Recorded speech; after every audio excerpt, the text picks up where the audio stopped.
लावूया शारदा घर झाले बघी इकडे तर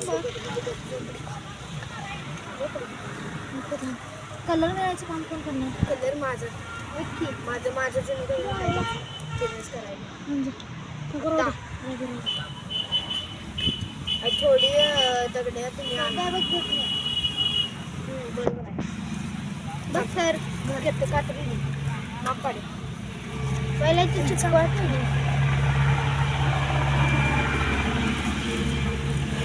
चिटकू काय चिटकव